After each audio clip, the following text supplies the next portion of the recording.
लखनऊ पूर्व मुख्यमंत्री अखिलेश यादव ने सरकार पर गंभीर आरोप लगाते हुए कहा कि सरकार भेड़िया के आतंक से मृतक और घायलों की संख्या को छुपा रही है। अखिलेश यादव ने ये बात कही है। जानिए पूरी खबर हमारे साथ हमारी इस खास रिपोर्ट में। समाजवादी पार्टी की मांग है कि जिन बच्चों की जान गई है उन परिवार के सदस्यों को 10 लाख रुपए की मदद हो, और जो घायल बच्चे हैं उनको 1 लाख रुपए की मदद सरकार को करनी चाहिए, और उनका पूरा का पूरा इलाज और सुरक्षा का इंतजाम होना चाहिए।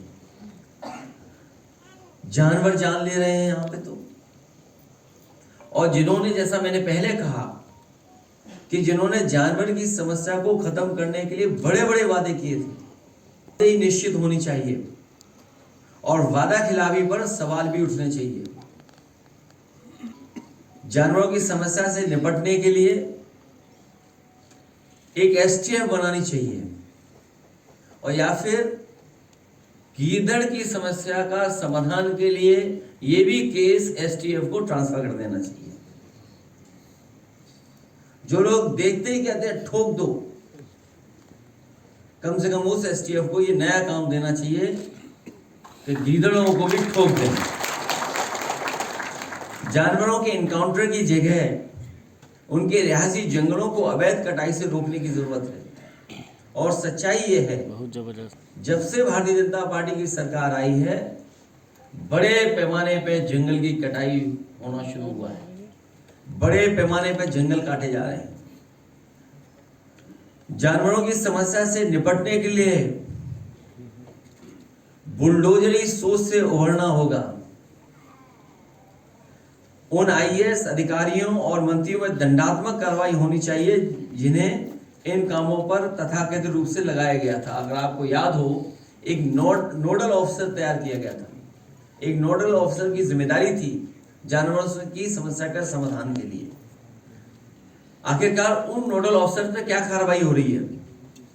क्या कोई दंडात्मक कार्रवाई? 18,626 पेजेस की रिपोर्ट थी ये, वन नेशन वन इलेक्शन, और लगभग 100 पेजेस प्रतिदिन का आंकड़ा है अगर हम हिसाब किताब लगाएं तो।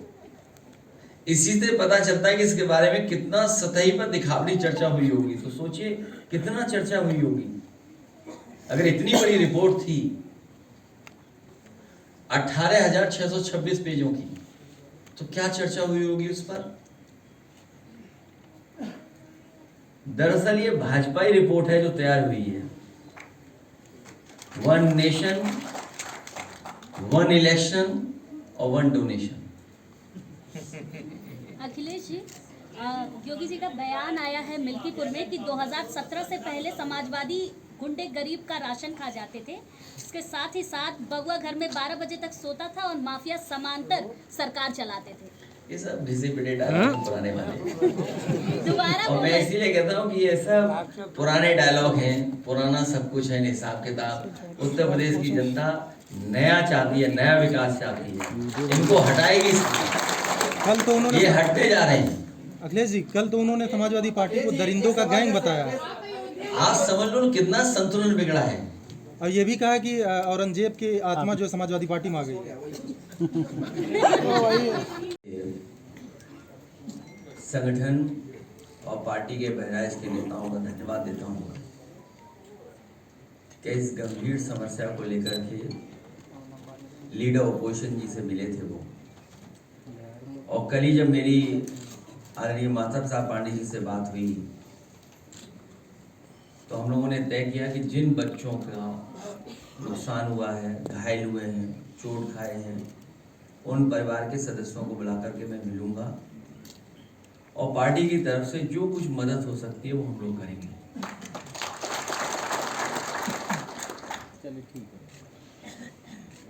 जब से भारतीय जनता पार्टी की सरकार उत्तर प्रदेश में बनी है, जानवरों, चाहे हमारे गांव हों, चाहे हमारे रहसी इलाका शहर हों, और चाहे हम नोएडा गाजियाबाद, और आपको याद होगा कि जिस समय चुनाव चल रहा था, देश के प्रधानमंत्री ने कहा था कि उत्तर प्रदेश में जानवरों की समस्या का समाधान हो जाएगा।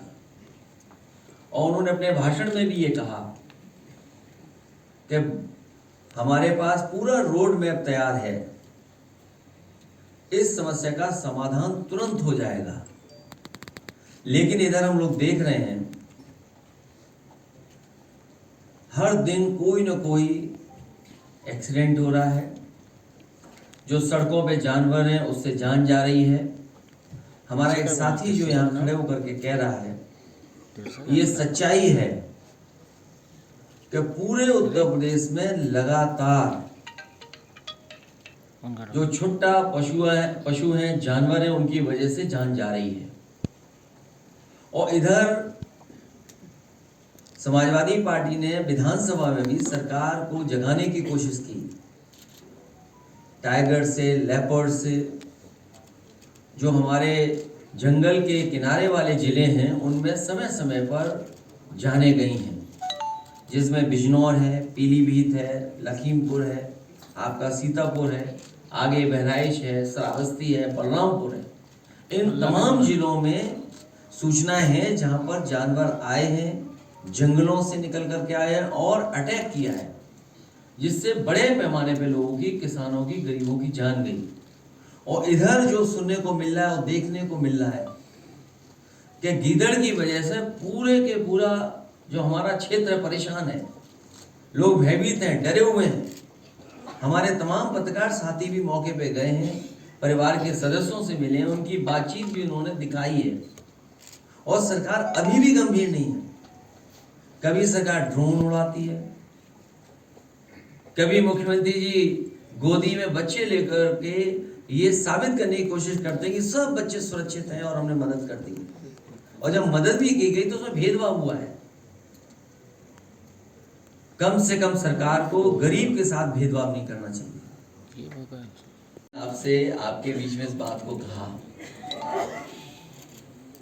कि उत्तर प्रदेश सरकार को कम से कम टॉप 10 माफियाओं की सूची जारी करनी चाहिए। वो टॉप 10 माफिया कहाँ हैं और किस दल में, इसकी सबको जानकारी हो जाएगी।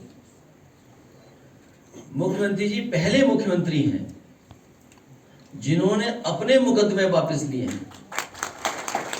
और कितने गंभीर मुकदमे लिए हैं, कितने गंभीर मुकदमे लिए हैं, ये हमारे आदरणीय माता प्रसाद पांडे जी सब जानते हैं उनके बारे में। और अगर विस्तार से सुनना चाहो तो मैं कहूँ माइक उन्हें दे दूं। उन मुद्दों से ध्यान हटाने के लिए मुख्यमंत्री जी लगातार इस तरह की बातचीत कर रहे हैं। एक सवाल है सर अब तक सरकार आपके विधायकों पे भी, आपके कार्यकर्ताओं पे बदले कार्रवाई कर रही है। जाहिर देख लो आपके एमएलए हैं, उनकी नौकरानी की मौत पर अमेंडमेंट टू सुसाइड का मामला, क्योंकि हर एक के घर में कोई ना कोई काम करने वाला व्यक्ति या इस तरह का रहता है। कभी कोई घर परिवार वाला नहीं चाहेगा कि ऐसा हो जाए, उसके घर में ऐसी घटना हो जाए। उन्हें इसीलिए परेशान किया जा रहा है कि एक तो वो समाजवादी पार्टी है और दूसरा भारतीय जनता पार्टी को इससे लाभ मिलेगा हिंदू मुस्लिम डिवाइड करने में। ये पहले दिन से स्ट्रेटजी है भारतीय जनता पार्टी की कि समाजवादी पार्टी को कैसे बदनाम किया जाए, और अगर कहीं कोई मुस्लिम है तो बदनाम समाजवादी पार्टी का कर दो। सर कल अयोध्या की जो रेप पीड़िता थी उससे मुलाकात हुई आपकी, सर क्या बात रही वहाँ? उसने मुझसे कहा कि सुरक्षा मिलनी चाहिए, उसे न्याय मिलना चाहिए और जो दोषी हैं उनके खिलाफ कार्रवाई हो। उसकी नौकरी जो मंदिर परिषद में थी उसकी नौकरी न छीनी जाए और उसके परिवार के ऊपर अननेसेसरी दबाव न बनाया जाए, क्योंकि सरकार कोशिश कर रही है कि दबाव बनाया जाए, क्योंकि उसमें भारतीय जनता पार्टी के ही लोग शामिल हैं। तो कम से कम मुख्यमंत्री जी मिल्कीपुर गए हैं, उस बेटी के न्याय दिलाने के लिए भी कुछ न कुछ कहेंगे। भाजपा ये कह रही है कि इससे बहुत बड़ा पैसा फंड बचेगा, क्योंकि बार-बार चुनाव होते हैं। पहले फेज में हम लोकसभा और विधानसभा के चुनाव कराएंगे, 100 दिनों के भीतर निकाय चुनाव कराएंगे। इस पर समाजवादी पार्टी का एग्जैक्ट स्टैंड क्या है? लोकसभा में जब ये टेबल होगा तब क्या आप लोगों का स्टैंड है? कल को भारतीय जनता पार्टी ये कहेगी, क्योंकि 1 नेशन 1 इलेक्शन हो जाएगा। चुनाव आयोग का काम क्या है फिर? चुनाव आयोग में भी जो अधिकारी हैं, कर्मचारी, उन पर भी बहुत खर्चा होता है और आप साजिश से सावधान इसलिए रहिए कि इसमें कर्मचारी और अधिकारी आउटसोर्स किए जाएंगे, लेटरल एंट्री से लाए जाएंगे। मान लीजिए अगर लेटरल एंट्री से लाए गए तब, क्योंकि वाइल्ड लाइफ मैनेजमेंट पे जो खर्चा होता है या समय समय पे जो सूचना मिलने पर सरकार खर्च करती है, आखिरकार वो अरबों रुपए का क्या हुआ पैसे का? क्या वजह है कि उनके अपने लोगों को बंदूक लेकर के निकलना पड़ रहा है? या हो सकता है कि जिन मंत्री का विभाग है उन्हें भी काम करने का मौका न मिल रहा, उन्हें काम करने न दिया जा रहा हो। इसलिए हमें उम्मीद है कि इन भेड़ियों की समस्या का समाधान सरकार जल्दी ढूंढेगी और इन भेड़ियों को नहीं पकड़ पा रहे हैं तो ठोको नीति के तहत एसटीएफ को भी ये जिम्मेदारी देनी चाहिए। सर, दो महत्वपूर्ण सवाल करूंगा इसी संबंधी। एक सर ये कि अभी मुख्यमंत्री योगी आदित्यनाथ वहां पर पीड़ित गांव में गए थे जहां पर भेड़ियों का प्रभाव है। उन्होंने आंकड़े घायलों के 20 दिखाए और मृतकों के 8। आपकी लिस्ट में 60 घायल हैं और मृतकों की संख्या लगभग 10 से बता रहे, कुछ लोग आ नहीं पाए। ये अंतर क्यों है सर? सरकार क्यों बताएगी या क्यों आंकड़े सही देगी? सरकार तो हर बात छिपाना चाहती है। अब इन जिलों में बाढ़ है, जितने भी हमारे तराई के क्षेत्र हैं सब में बाढ़ है। सीतापुर में बड़े पैमाने पर बाढ़ है, पीलीभीत में बड़े पैमाने पर नुकसान हुआ है, शाहजहांपुर से लेके जितना इलाका है बाढ़ से प्रभावित। और गोरखपुर खुद मुख्यमंत्री जी का जिला, वहां पे लोग महीनों से परेशान है बाढ़ के कारण। तो सरकार क्यों सच्चाई बताएगी? सरकार तो हर बात छिपाना चाहती है और कभी कभी छिपाने के लिए हमारे मीडिया के साथियों का भी सहारा लेते हैं। हाँ, तो अभी सर मुख्यमंत्री जी मिल्कीपुर में है। दूसरा सवाल जो मेरा रह गया था, थोड़ा सा लंबा है, मैं कर दे रहा हूँ तो आप अच्छे से बता देंगे। इन्होंने कहा कि पहले सनातन आस्था से खिलवाड़ होता था, इनको तो विवादित ढांचा प्यारा था, ये राम भक्तों पर गोली चलाते थे, इनका सारा चिट्ठा खोलेंगे तो मुंह दिखाने लायक नहीं रहेंगे, समाजवादी पार्टी को अंधेरा पसंद है। क्या कहेंगे सर इस तरह के आरोप लगाए मुख्यमंत्री जी ने बोला है? इधर मुख्यमंत्री जी और मुख्यमंत्री जी के स्टेटमेंट कुछ अलग तरह से आ रहे हैं। समाजवादियों ने और खासकर मैंने कभी किसी संत, किसी अपने महंत, किसी सन्यासी के बारे में कुछ नहीं कहा। अगर उनको लगता है कि वो शब्द ऐसा है जिसका भाव वो किस रूप में ले रहे हैं, तो हम तो ये कहेंगे कि हमारे उत्तर प्रदेश के मुख्यमंत्री नहीं है, वो मठाधीश मुख्यमंत्री हैं। और फिर मठाधीश मुख्यमंत्री तो उम्मीद भी क्या करोगे आप? इसी तरह की भाषा की उम्मीद करोगे? और ये एक दिन से नहीं हुआ है। जब से बीजेपी हारी है तब से कुछ संतुलन गड़बड़ा गया है। एक बात सर उन्होंने और कही इसी कि भस्मासुर बन गए जब से 2024 में ज्यादा सीटें मिली। देखिए, जितना हमने पढ़ा है या जितने यहाँ लोग बैठे हैं जिनको जानकारी होगी, उन्होंने कहा कि सपा और कांग्रेस भस्मासुर है। देखिए, भस्मासुर दो नहीं हो सकते।